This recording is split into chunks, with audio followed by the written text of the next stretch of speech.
Ladies and gentlemen, let us unravel a curious question that has puzzled humanity for ages. Can a man and a woman truly be just friends? It sounds simple, doesn't it? But the simplicity, like all things in life, is an illusion.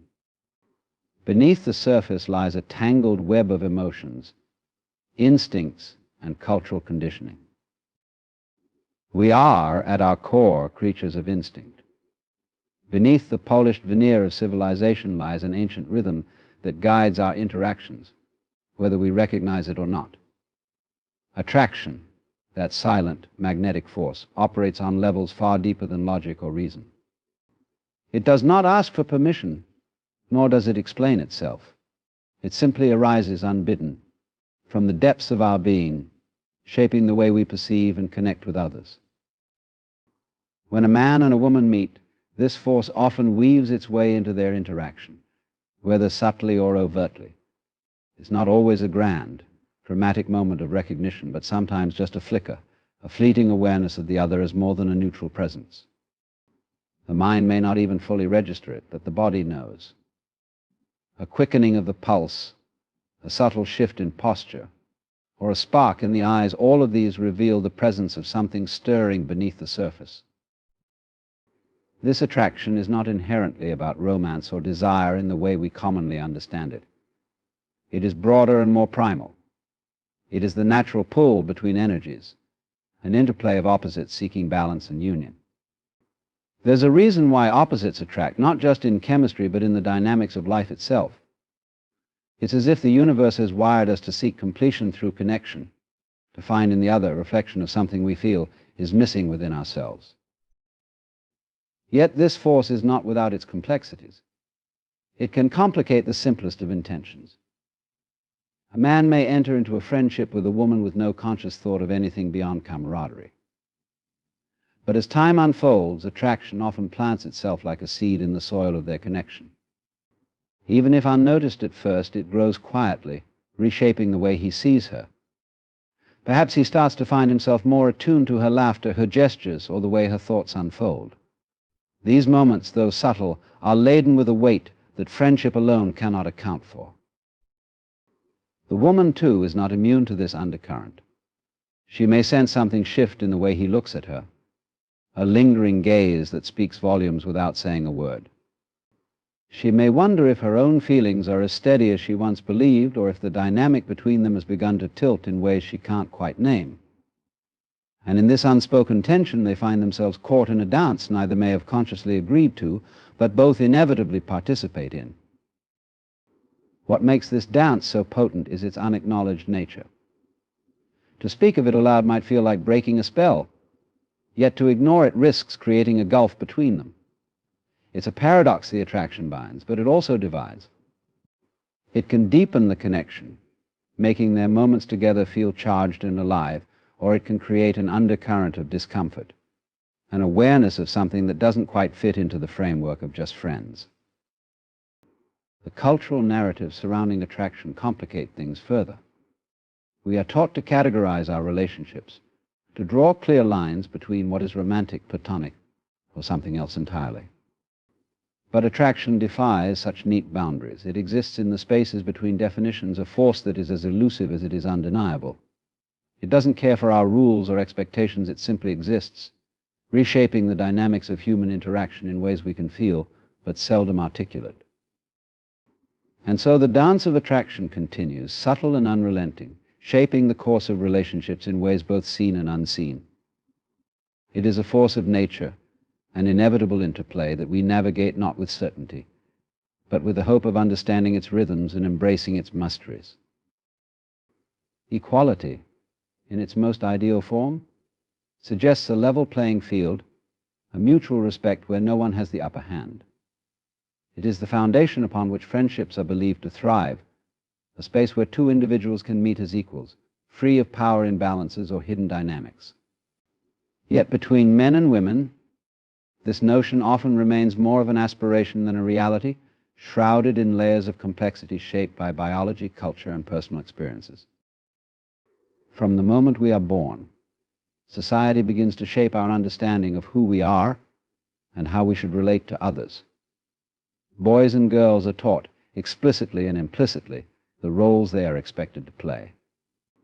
These roles, while evolving over time, continue to carry the weight of tradition and expectation. A man, even in the most progressive contexts, may feel an ingrained need to protect, provide, or take the lead, while a woman may internalize societal cues to seek reassurance, validation, or support. These dynamics are not necessarily chosen, they are often inherited, absorbed from countless interactions and observations throughout life. When a man and a woman enter a friendship, they carry these subtle imprints with them. Even in the absence of overt intentions, these roles can shape the way they perceive and interact with each other. A man might unconsciously step into a role of protector or advisor, believing he is offering value to the relationship. The woman, in turn, might either embrace this dynamic, finding comfort in the support, or resist it, feeling an underlying pressure to assert her independence. Neither approach is inherently right or wrong, but both point to the underlying challenge of achieving true equality. This imbalance is not always overt or easily recognizable. It often manifests in the smallest details: who initiates conversations, who offers help, or how one person's opinions are received compared to the others. For instance, a man may feel compelled to solve problems when a woman simply wants to share her thoughts, inadvertently creating a dynamic where his input is elevated over her need for understanding. Similarly, a woman might feel the weight of expectation to be nurturing or emotionally available, even when she seeks the same in return. Moreover, societal perceptions play a significant role in perpetuating the illusion of equality. Friendships between men and women are often scrutinized, questioned, or romanticized by outsiders. People may assume ulterior motives, suggesting that one party must secretly desire more. These external judgments seep into the relationship, creating pressures that neither participant may have anticipated. The friendship becomes a battleground where the struggle for equality is not just internal, but also external, shaped by the expectations of the world around them. Even in moments of apparent balance, the illusion of equality can persist. For example, when one person relies on the other for emotional support or validation, the dynamic shifts, even if only temporarily. One becomes the giver, the other the receiver, and the equilibrium is disrupted. Over time, these shifts can accumulate, creating patterns that are difficult to break. The friendship may continue, but it is no longer the egalitarian connection both may have envisioned. Ultimately, the illusion lies not in the absence of equality as a possibility, but in the assumption that it exists automatically. True equality requires constant effort, self-awareness, and communication, a willingness to confront the invisible forces that shape interactions. It demands that both individuals recognize and challenge the roles they have unconsciously adopted, striving to create a relationship that is genuinely mutual and unburdened by expectation or imbalance. Vulnerability is the cornerstone of any meaningful connection, a gateway through which true understanding and trust are built. Yet, for many, it is also a source of unease, a reminder of the fragility that comes with being seen as we truly are. Between a man and a woman, this fear of vulnerability takes on a unique complexity, shaped by societal norms, personal insecurities, and the inherent differences in how men and women often navigate emotional spaces. For a man, vulnerability can feel like a risk to his sense of strength or capability. Society has long dictated that men must be stoic, resolute, and unshaken, embodying an archetype that leaves little room for emotional openness. To share one's fears, doubts, or weaknesses can feel like an act of defiance against this unspoken code, a tearing away of the protective armor that has been carefully constructed over time. In a friendship with a woman, this dynamic becomes even more pronounced. A man may fear that his moments of vulnerability will be perceived as unattractive, diminishing his role as the steady and reliable presence he believes he must be. A woman, on the other hand, often faces a different, but equally challenging dynamic. While society may encourage women to express their emotions more freely, this openness is not without its pitfalls. A woman may fear that her vulnerability will be misconstrued, seen as a plea for something more than friendship or as a sign of dependency. This concern is compounded by the reality that vulnerability often carries a deeper weight in relationships between men and women, where the boundaries between platonic and romantic can sometimes blur. Even when both parties are willing to be open, the act of vulnerability itself introduces an element of uncertainty. To be vulnerable is to relinquish control, to trust that the other person will respond with care and understanding. Yet this trust is not always easy to extend, especially in a world where misunderstandings and judgments are all too common. A man might hesitate to share his struggles for fear of being seen as weak, while a woman might hold back her fears out of concern that they will be dismissed or minimized. The fear of vulnerability also speaks to a deeper anxiety about the balance of power within a friendship. To open oneself up is, in a sense, to give the other person a kind of power, the power to hurt, reject, or misunderstand. This imbalance can create tension as both individuals navigate the delicate line between self-protection and genuine connection. A man might fear losing the respect of his friend, while a woman might worry about being seen as overly emotional or demanding. These unspoken fears often lead to a careful dance of guardedness, where both parties share only what feels safe, avoiding the deeper truths that could bring them closer. This guardedness, while protective, also limits the depth of the relationship. Moments that could foster profound understanding and intimacy are replaced by surface-level exchanges, leaving both individuals wondering if the friendship could ever truly reach its full potential. In this way, vulnerability becomes both a barrier and a bridge, a force that can either deepen a connection or keep it at a distance, depending on how it is approached. It is a delicate balance, one that requires courage and a willingness to step into the unknown, trusting that the risk is worth the reward. When a man and a woman form a friendship, it is rarely a private matter. Even if they wish to keep their connection simple and unexamined, the world around them often refuses to allow it. Society's watchful eye, ever present and unrelenting, imposes its interpretations, assumptions, and judgments on their bond. This external gaze adds layers of complexity to their relationship, shaping not only how they see each other, but also how they behave in the presence of others. From casual acquaintances to close friends, people tend to project their own narratives onto a man and woman who spend time together. Questions arise, often unspoken but palpable. Are they more than friends? Is one of them secretly hoping for something more? These questions can transform even the most innocent interactions into a spectacle of speculation. A friendly gesture, a shared laugh, or an extended conversation can all be interpreted as evidence of something deeper, whether or not such intentions exist.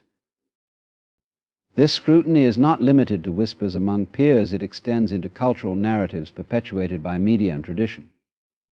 Movies, books, and societal tropes often portray male-female friendships as temporary phases, mere preludes to romance or dramatic endings.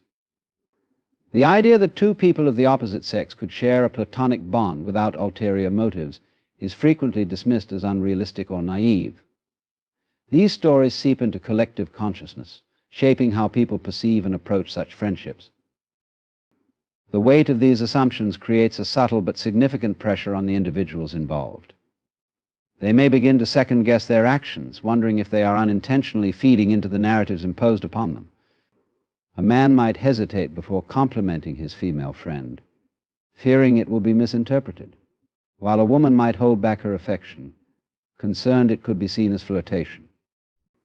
In trying to avoid misunderstanding, they may suppress genuine expressions of connection, inadvertently creating a distance that undermines the authenticity of their bond.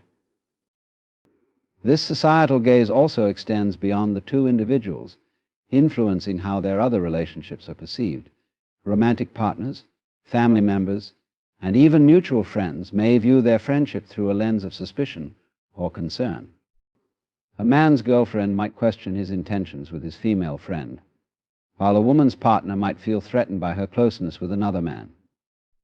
These external doubts can introduce tension, forcing the friends to constantly defend or justify their connection. Even when the individuals involved are confident in their boundaries and intentions, society's watchful eye can still leave its mark. The constant need to navigate and deflect assumptions can be exhausting, adding a layer of complexity to what might otherwise be a straightforward friendship. It demands a level of vigilance and self-awareness that can detract from the spontaneity and joy of simply being in each other's company. At its core, this dynamic reflects society's broader discomfort with ambiguity. Human relationships are rarely simple, but the desire to categorize and label them persists. By imposing its narratives on male-female friendships, society seeks to make sense of something that often defies explanation, ignoring the unique nuances that make each connection its own. This external pressure, though intangible, shapes the way friendships are experienced, adding an invisible but undeniable weight to the bond. Expectations are an unavoidable part of any relationship, quietly influencing how we interact, what we hope for, and how we interpret the actions of others. In a friendship between a man and a woman, these expectations often carry an added layer of complexity. They are not just the simple mutual hopes of companionship and understanding, but are deeply intertwined with societal norms, personal desires, and unspoken assumptions that can subtly alter the course of their connection. From the outset, a man and a woman entering a friendship may approach it with pure intentions, seeking camaraderie without ulterior motives. Yet as time passes, expectations can begin to shift, often in ways that neither fully anticipates. A man, for instance, might start to expect a deeper emotional closeness or even romantic involvement as he grows more attached. The woman, meanwhile, might look for unwavering support or validation from her male friend, sometimes leaning on him in ways she wouldn't with her female friends. These unvoiced desires, though natural, can create an undercurrent of tension, pulling the relationship in different directions. Much of this dynamic is shaped by societal conditioning. Men are often taught to see themselves as providers, protectors, or problem solvers, roles that subtly influence their interactions with women. Even in a platonic friendship, a man may feel the need to take on these roles, offering advice, help, or even taking a leadership position in decisions. The woman, while perhaps appreciative of this effort, might simultaneously feel boxed into her own societal role, expected to be nurturing, emotionally available, or accommodating. These expectations, while not always explicit, can lead to imbalances in how the friendship evolves. At the same time, external factors play a significant role. Society tends to view male-female friendships with skepticism, often assuming that one person must secretly harbor romantic feelings. These cultural narratives can create a kind of expectation vortex, where both individuals begin to question their motives and actions, wondering if they are adhering to or defying these stereotypes. For example, a man might hesitate to express too much interest in his female friend's life, fearing it will be interpreted as romantic, while a woman might pull back from relying on her male friend, concerned it will seem she's seeking more than friendship. The tug of expectations also extends to the possibility of change. Friendships, like all relationships, are fluid, and what begins as platonic can sometimes evolve into something else. While this shift might feel natural to one person, it can come as a surprise or even a source of discomfort to the other. A man might find himself drawn to his female friend in ways he hadn't anticipated, creating a tension between his evolving feelings and her assumption that their bond would remain unchanged. Conversely, a woman might sense that her male friend's behavior has shifted subtly, prompting her to question whether the friendship is still as balanced as it once seemed. Even without explicit intentions or romantic undertones, expectations can create subtle imbalances that influence how each person feels valued or understood. The man might begin to expect a level of admiration or emotional availability from his female friend, while she might come to rely on his support or presence in ways that tip the scales of reciprocity. These dynamics, while often unspoken, reveal themselves in small moments of missed call, a hesitation to share something personal, or a growing sense of frustration when unspoken hopes are not met. In this constant push and pull, the friendship becomes a negotiation, a delicate balancing act of managing personal needs, societal influences, and the desire to preserve the connection.